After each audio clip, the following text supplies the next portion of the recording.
olingi koyeba mpe kozwa sango mpenza ya sorosoro mpo na mambi matali ntombwa ya tali bomoi na yo, landaka binakadi ye magazine ye tosolola moke.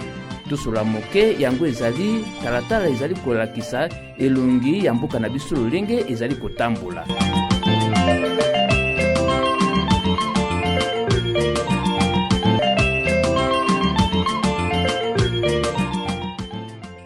Batata ba mama bandeko, magazine ya biso totombeli bino boye bolamu. Lelo tokosolola likolo ya lolenge kani tosengeli kokamata bandeko baye bakwe na makama ba victime ya violence sexuelle comme bango mingi penza nde bisambiseli tolobi yango prise en charge des victimes de violence sexuelle awa na nguma na biso ya Kisangani.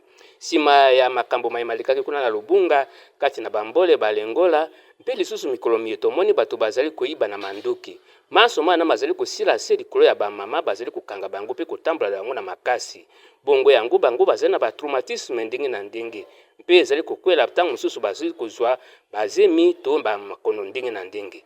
Yango esengeli te tokoka kosunga bato wana. Kasi lelo tozali komona te bayi bazalaka kosala mosala mona kala ndele sikawa bazali kosala yango lisusu ndenge esengeli lisusu soko mokete. Bobele boko bandeko bazali kosunga bango kasi na ndenge penza esengeli nyenye te. Bongo poto sura lisolo liye malamu. Tozali kozamba awa ndeko Jean-Baptiste Makoko ye azali moko wa société civile mpe maître Seigneur Bouchiri ye azali avocat moko wa cabinet secours juridique ya enguma na biso ya Kisangani ye pe ayibi likambo liye malamu.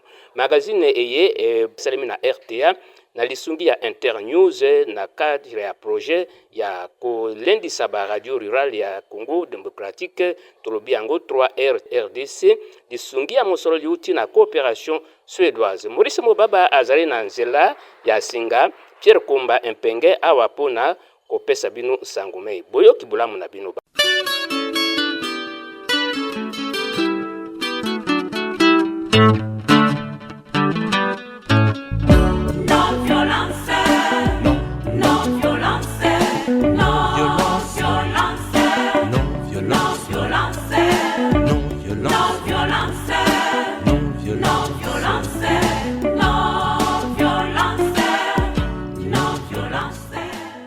Batata ba mabande ko mikolomi yetu zali komono kongala penza likambo ya kutambula na basi na makasi na kone nguma na biso ya Kisangani. Toyebite makambo maike masale mai kuna na Lubunga pesikawa bato bakomi koyiba na mandoki ekosira nyenye pamba te bakukanga mama bakukanga elenge mwasi pe bakutambula na ye na makasi na ndako oboso ya bato banso. Jean-Baptiste Makoko ayebisi likambo liye.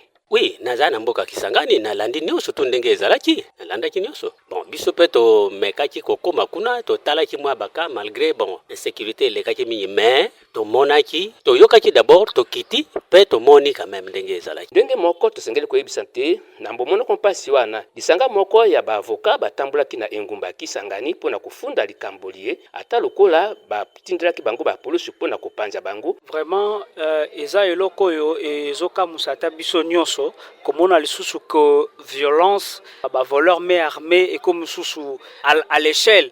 Pourquoi? Parce que tozoye baté soki makamango eza ndenge mais toza au courant ya ba makambo nyonso na ezolekama tozozwa ba plainte na niveau ba réseaux sociaux batu bazobenga bino ata na ba appel normal ozokutana batu msusu bazosolola ngo na nzela donc toza au courant ya makambo wana nyonso ya ba violence ya ba viol wana toza na au courant ya ba makambo nyonso wana. Règlement à l'amiable ezali malamu te. Maître Bouchiri azali kufunda yango ayebi penza solo kezali kosali makasi azali kolendisa na baibanso bazwami na makama ya lolenge lona te bakoka kokende se kufunda pe batombola mongongo ba dénoncer yango pamba te mobeko mopekisi kosalela yango boyokani kati na mabota to règlement à l'amiable. Tangu mtima aza violé azozwa accès facile na justice te po ba préjudice à subir nango. Bon, on peut aussi aller vers na babiloko na ya arrangement la bien parce que famille a victime a rolobaki atatoke kuna ba okanga mutu wana après 2 jours ba sa nini ba libérer donc toliaka makila mwana biso et na eloko musupe na kokoloba que accès à justice est comme un peu moins matata dans le sens que si tu n'as pas l'argent moyen justice yambayo ezate eloko wana Alors batu bakomo banga abi bon naza na mbongo te mais ba violenga ata na ke kuna pona avocat kende a poser ba acte il faut futa ye alors akofute ndenge nini aza na mbongo te donc to arranger kaka la l'amiable et eloko musu pe pauvreté famille to na eloko te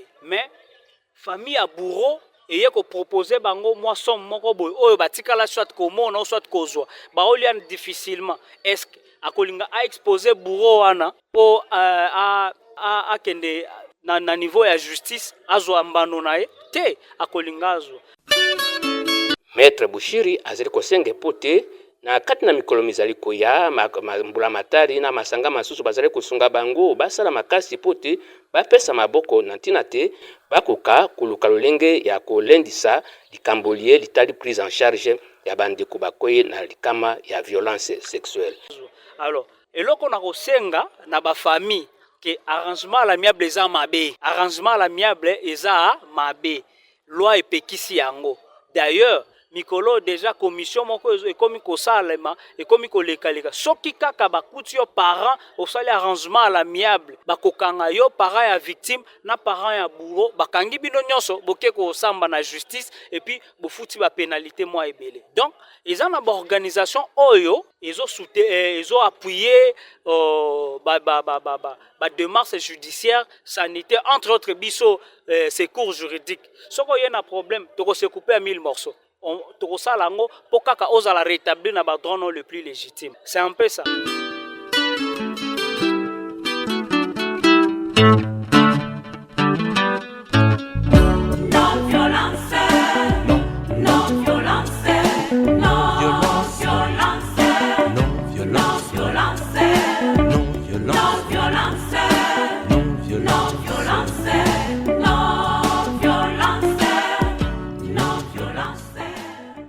Na makanisi maimana nde tosukisi magazine na biso ya lelo toyambaki ndeko Seigneur Bushiri maître na ndeko Jean-Baptiste Makoko boyeba te radio télévision Amani ebimisi linaka lieto magazine ye na lisungi ya Internews na cadre ya projet ya kolendisa ba radio rural ya Congo démocratique trobiango projet 3R DRC na lisungi ya mosolo yuti na coopération suédoise. Matondi na Jean-Baptiste Makoko lisusu, matondi na Maître Bushiri, matondi na bino banso bozuli bakoya kolanda biso, Maurice Mobaba azalaki na nzela ya singa, Pierre Komba atombeli bino mokolo mulamu nde tokutana linaka na biso mususu ezali koya botikala malamu.